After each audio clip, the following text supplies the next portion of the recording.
Global agritech summit 2026 ಈ ಉದ್ಘಾಟನಾ ಸಮಾರಂಭದಲ್ಲಿ ಮುಖ್ಯ ಅತಿಥಿಗಳಾಗಿ ಭಾಗವಹಿಸಿರ್ತಕ್ಕಂಥ ಕೃಷಿ ಸಚಿವರು ಆದಂಥ ಶ್ರೀ ಚಲುವರಾಯಸ್ವಾಮಿಯವರೇ,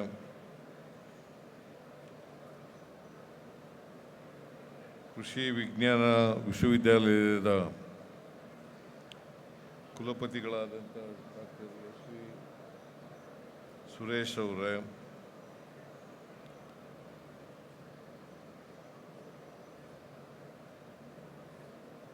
ಶ್ರೀ ಸಂಸ್ಥಾಪಕರಾದಂಥ Truvalt bio energy Shri Vijay ಇರಾಣಿಯವರೇ,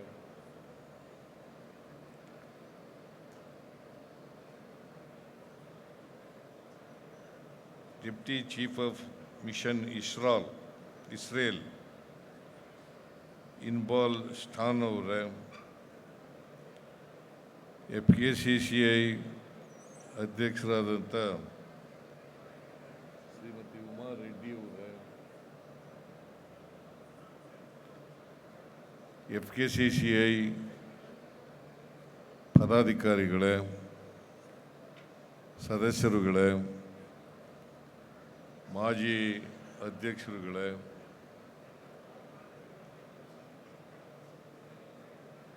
ವೇದಿಕೆ ಮೇಲಿರ್ತಕ್ಕಂಥ ಇತರ ಎಲ್ಲ ಆಹ್ವಾನಿತ ಗಣ್ಯರೇ, ರೈತ ಬಂಧುಗಳೇ, ಮಾಧ್ಯಮದ ಸ್ನೇಹಿತರೆ, ಶ್ರೀಮತಿ ಉಮಾ ರೆಡ್ಡಿಯವರು ಅಧ್ಯಕ್ಷರಾದ ಮೇಲೆ ಭಾಳ ಸಾರಿ FKCCI ಬರಬೇಕು ಅಂತೇಳಿ ಆಹ್ವಾನವನ್ನು ಕೊಟ್ಟಿದ್ದೆ. ಶ್ರೀಮತಿ ಉಮಾ ರೆಡ್ಡಿಯವರು ಭಾಳ ವರ್ಷಗಳಿಂದ ಪರಿಚಯ ನನಗೆ.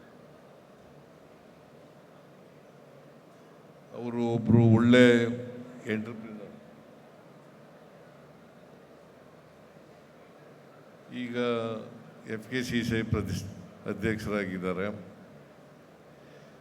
ನಾವು ಯಾವುದಾದ್ರೂ ನಾನು ಹೇಳಿದೆ FKCCI ಸುಮ್ಮನೆ ಬರಲ್ಲ, ನಾನು ಏನಾದರೂ ಕಾರ್ಯಕ್ರಮ ಮಾಡಿ ಆ ಕಾರ್ಯಕ್ರಮ ಕರೀರಿ ಅಂತ ಹೇಳಿದ್ದೆ. ಈಗ ಒಂದು ಕಾರ್ಯಕ್ರಮವನ್ನು ಏರ್ಪಾಡು ಮಾಡಿದ್ದಾರೆ, global agritech summit. Global agritech summit ಇದು ಕೃಷಿ ವಿಶ್ವವಿದ್ಯಾಲಯ ಮತ್ತು FKCCI ಎರಡು ಸೇರಿ ಮಾಡಿರ್ತಕ್ಕಂಥ ಕಾರ್ಯಕ್ರಮ. ಈ ಕಾರ್ಯಕ್ರಮವನ್ನು ಅತ್ಯಂತ ಸಂತೋಷದಿಂದ ಉದ್ಘಾಟನೆ ಮಾಡಿದ್ದೇನೆ ಅಂತ ಹೇಳಲಿಕ್ಕೆ ಬಯಸ್ತಾ ಇದ್ದೇನೆ. ನಾನು ಉಮಾ ರೆಡ್ಡಿ ಅವರಿಗೆ ಕೇಳ್ತಾ ಇದ್ದೆ, ಇದು ರೈತರಿಗೋಸ್ಕರ ಮಾಡಿರ್ತಕ್ಕಂಥ ಕಾರ್ಯಕ್ರಮ, ರೈತರಿಗೋಸ್ಕರ ಮಾಡಿರ್ತಕ್ಕಂಥ ಕಾರ್ಯಕ್ರಮ, ರೈತರು ಇದರಲ್ಲಿ ಹೆಚ್ಚು ಭಾಗವಹಿಸ್ತಕ್ಕಂಥದ್ದಕ್ಕೆ ಮಾಡಬೇಕು, ಏರ್ಪಾಡು ಮಾಡಬೇಕು ಅಂತ ಹೇಳಿದ್ದೆ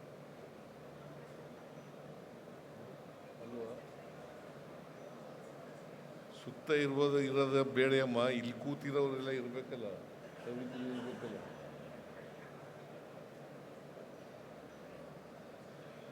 ಸೊ ನನಗೆ FKCCIನವ್ರು ಇದ್ದಾರೆ, ಭಾಳ ಸಂತೋಷ. ರೈತರು ಕೆಲವೇ ಜನ ಇದ್ದಾರೆ, ಯಂತ್ರಗಳನ್ನು ಒದಗಿಸ್ತಕ್ಕಂಥವ್ರು, ತಯಾರು ಮಾಡ್ತಕ್ಕಂಥವ್ರು, ಮತ್ತು ಸಾವಯವ ಪದಾರ್ಥಗಳಿಂದ, ಕೃಷಿ ಪದಾರ್ಥಗಳಿಂದ ಆಗಿರ್ತಕ್ಕಂಥ ಮೌಲ್ಯವರ್ಧನೆ ಏನೇನಾಗಿದೆ ಅವೆಲ್ಲನೂ ಕೂಡ ನಿಮ್ಮ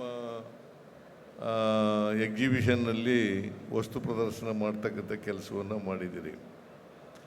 ನನ್ನ ಪ್ರಕಾರ ವಸ್ತು ಪ್ರದರ್ಶನ ಸಪ್ರೇಟಾಗಿರಬೇಕಾಗಿತ್ತು.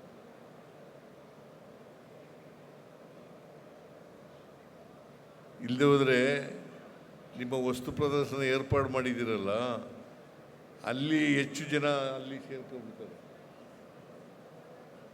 ನಿಮ್ಮ ಕಾರ್ಯಕ್ರಮಕ್ಕೆ ಭಾಳ ಕಡಿಮೆ ಜನ ಇರ್ತಾರೆ. ಸೊ ಅದನ್ನು ಇನ್ನು ಮುಂದೆ ಮಾಡುವಾಗ, ಇಂಥ ಕಾರ್ಯಕ್ರಮಗಳನ್ನು ಮಾಡುವಾಗ ವಸ್ತು ಪ್ರದರ್ಶನ ಬೇರೆ ಇರಬೇಕು. ಆಮೇಲೆ ಕಾರ್ಯಕ್ರಮ ಸಮಾರಂಭ ಮುಖ್ಯ ಕಾರ್ಯಕ್ರಮ ಬೇರೆ ಇರಬೇಕು.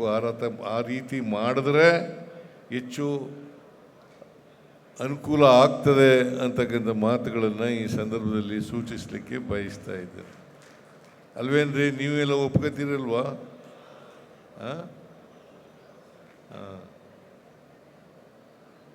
ಈಗಾಗಲೇ ಕೃಷಿ ಸಚಿವರು ವಿಜಯ ನಿರಾಣಿಯವರು ಮಾತನಾಡಿ ಅನೇಕ ವಿಚಾರಗಳನ್ನು ಪ್ರಸ್ತಾಪ ಮಾಡಿದ್ದಾರೆ.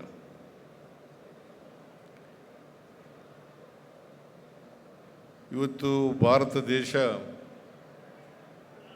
ಕೃಷಿ ಪ್ರಧಾನವಾದಂಥ ದೇಶ.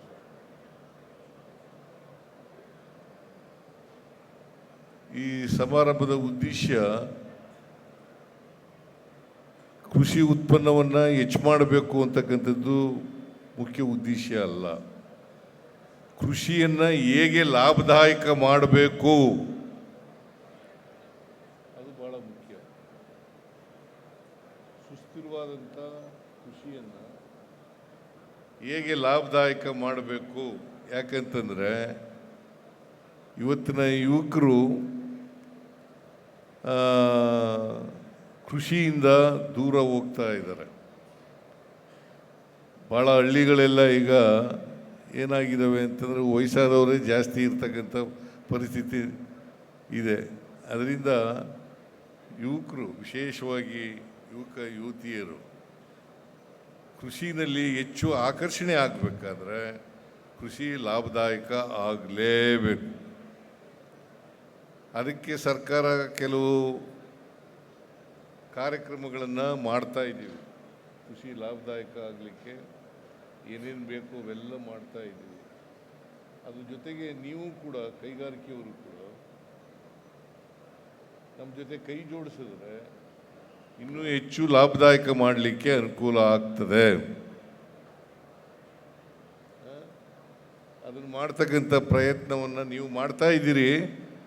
ಆದರೆ ಅದಕ್ಕೆ ನಾನು ಏನು ಹೇಳೋದು, ಕೃಷಿನಲ್ಲಿ ಏನೇನು ತಯಾರಾಗ್ತದೆ, ಹೊಸ ಪ್ರಯೋಗಗಳು ಬರ್ತವೆ, ಹೊಸ ಬೆಳವಣಿಗೆಗಳಾಗ್ತವೆ, ಅವೆಲ್ಲವೂ ಕೂಡ ರೈತರು ತಲುಪಬೇಕು. ರೈತರು ತಲುಪದೆ ಹೋದರೆ, ಅದನ್ನು ಅಳವಡಿಸ್ಕೊಳ್ತಕ್ಕಂಥ ಪ್ರಯತ್ನ ಆಗದೆ ಹೋದರೆ ಕೃಷಿ ಲಾಭದಾಯಕ ಆಗಲಿಕ್ಕೆ ಸಾಧ್ಯ ಆಗುತ್ತೆ. ಅದಕ್ಕೋಸ್ಕರ FKCCI ಒಳ್ಳೆಯ ಕೆಲಸ ಮಾಡ್ತಾ ಇದ್ದಾರೆ. ಇನ್ನೂ ಒಳ್ಳೆಯ ಕೆಲಸಗಳು ಮಾಡಲಿ ಅಂತಕ್ಕಂಥದ್ದನ್ನು ನಾನು ಈ ಸಂದರ್ಭದಲ್ಲಿ ಹೇಳಲಿಕ್ಕೆ ಬಯಸ್ತಾ ಇದ್ದೇನೆ. ಕೃಷಿ ಈಗ ನಮ್ಮ ಎಲ್ಲಿವರೆಗೆ ಆಗಬೇಕು ನಮ್ಮ ರಾಜ್ಯ ಅಂತಂದರೆ, ಈಗ ಮಾಹಿತಿ ತಂತ್ರಜ್ಞಾನದಲ್ಲಿ ನಾವು ನಂಬರ್ 1 ಆಗಿದ್ದೀವಿ. ತಂತ್ರಜ್ಞಾನ ರಾಜಧಾನಿ ಬೆಂಗಳೂರು ಅಂತ ಕರಿತೀವಿ. ಕೃಷಿ ತಂತ್ರಜ್ಞಾನದಲ್ಲೂ ಕೂಡ ರಾಜಧಾನಿ ಆಗಬೇಕು ನಾವು. ಕೃಷಿ ತಂತ್ರಜ್ಞಾನದಲ್ಲೂ ಕೂಡ ಈಗ ನಾವು ಹೇಗೆ ಸಿಲಿಕಾನ್ ವ್ಯಾಲಿ ಆಫ್ ಇಂಡಿಯಾ ಅಂತ ಕರಿತೀವಿ ಮಾಹಿತಿ ತಂತ್ರಜ್ಞಾನದಲ್ಲಿ,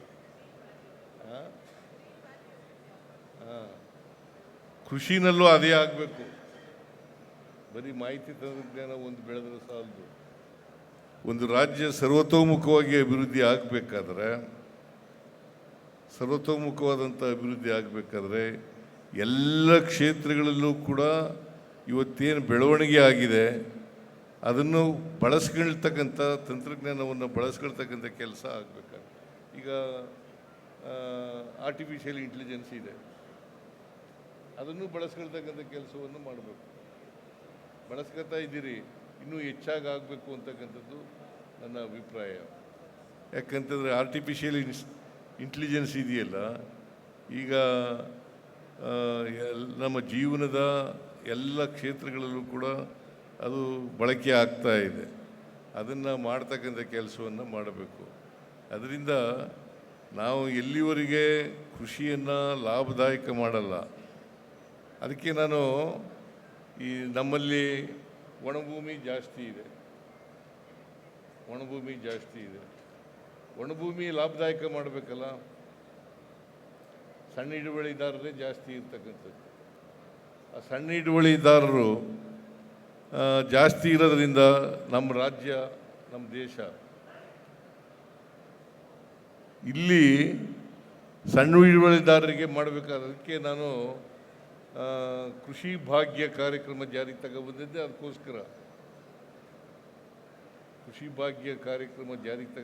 ಅದಕ್ಕೋಸ್ಕರ ಯಾಕಂತಂದರೆ ಈ ಒಣಭೂಮಿನಲ್ಲಿ ಎಲ್ಲ ಕಾಲದಲ್ಲೂ ಮಳೆ ಇರಲ್ಲ. ನಮಗೆ ರಾಜಸ್ಥಾನ ಬಿಟ್ಟರೆ ಹೆಚ್ಚು ಒಣಭೂಮಿ ಇರ್ತಕ್ಕಂಥದ್ದು ಕರ್ನಾಟಕ. ರಾಜಸ್ಥಾನ ನಂಬರ್ 1 ಇದ್ದರೆ ನಾವು 2ನೇ ಸ್ಥಾನದಲ್ಲಿರ್ತಕ್ಕಂಥದ್ದು.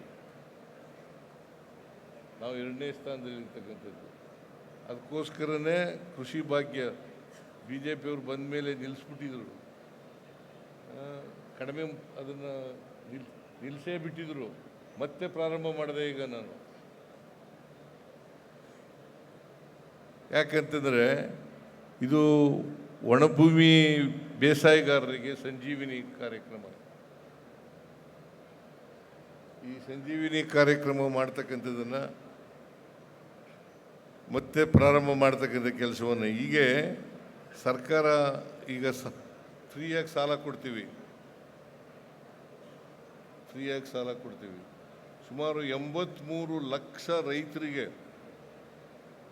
ಚಲುವರಾಯಸ್ವಾಮಿ ಹೇಳಿದ್ರು ಅದನ್ನು, 83 ಲಕ್ಷ ರೈತರಿಗೆ 70,000 ಕೋಟಿ ರೂಪಾಯಿಗಳನ್ನು ಸಾಲ ಕೊಡ್ತೀವಿ. 70,000 ಕೋಟಿ. ಆಮೇಲೆ ಹೋದ ವರ್ಷ 8,000 ಕೋಟಿ ಇಟ್ಟಿದ್ದೆ ನಾನು ಮುಖ್ಯಮಂತ್ರಿಗಳ ಮೂಲಭೂತ ಸೌಕರ್ಯಗಳ ಅಭಿವೃದ್ಧಿಗೋಸ್ಕರ. ನಾವು ಹೆಚ್ಚು ಯಾಕೆ ಇದನ್ನು ಮಾತು ಹೇಳ್ತಾ ಇದ್ದೀನಿ ಅಂತಂದರೆ, ಇನ್ವೆಸ್ಟ್ಮೆಂಟ್ ಜಾಸ್ತಿ ಆಗಬೇಕು. ಇನ್ವೆಸ್ಟ್ಮೆಂಟು ಜಾಸ್ತಿ ಆಗಲಿಕ್ಕೆ ಈಗ ಬೇರೆ ಬೇರೆ ಕೈಗಾರಿಕೆಯಲ್ಲಿ, ಅಗ್ರಿಕಲ್ಚರ್ನಲ್ಲಿ, ಗ್ರಾಮೀಣ ಅಭಿವೃದ್ಧಿನಲ್ಲಿ investment we are number 1 in the country.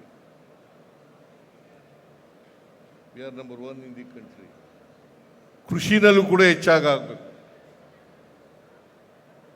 ಆಗ ಲಾಭದಾಯಕ ಆಗ್ತದೆ. ವಿದ್ಯಾವಂತರನ್ನು, ಯುವಕರನ್ನು ನಾವು ಈ ಕಡೆ ಸೆಳೀಲಿಕ್ಕೆ, ಈ ಕ್ಷೇತ್ರಕ್ಕೆ ಸೆಳೀಲಿಕ್ಕೆ ಸಾಧ್ಯ ಆಗ್ತದೆ ಅಂತಕ್ಕಂಥ ಮಾತುಗಳನ್ನು ಹೇಳಲಿಕ್ಕೆ ಬಯಸ್ತೇನೆ. ಇನ್ನೊಂದು ಸಾರಿ ಮಾಡುವಾಗ, ಇಂಥದೇ ಸಮಾವೇಶ ಮಾಡುವಾಗ ನೀವು ರೈತರನ್ನ ಹೆಚ್ಚಾಗಿ ಸೇರಿಸಿ,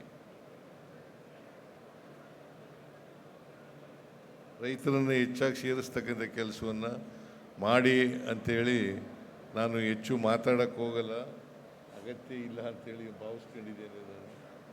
ನೀವು ಈ ಎಕ್ಸಿಬಿಷನ್ನು ಇರಲಿ, ಎಕ್ಸಿಬಿಷನ್ ಇರಬಾರ್ದು ಅಂತ ಹೇಳಲ್ಲ, ಎಕ್ಸಿಬಿಷನ್ ಬೇಕೇ ಬೇಕು.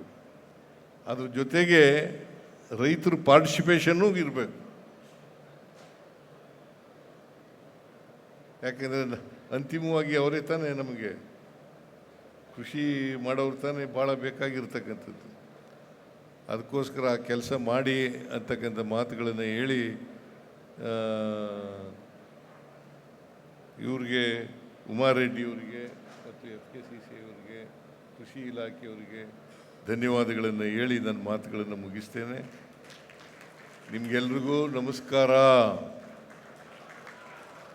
ಜೈ ಹಿಂದ್, ಜೈ ಕರ್ನಾಟಕ, ಜೈ ಸಂವಿಧಾನ್.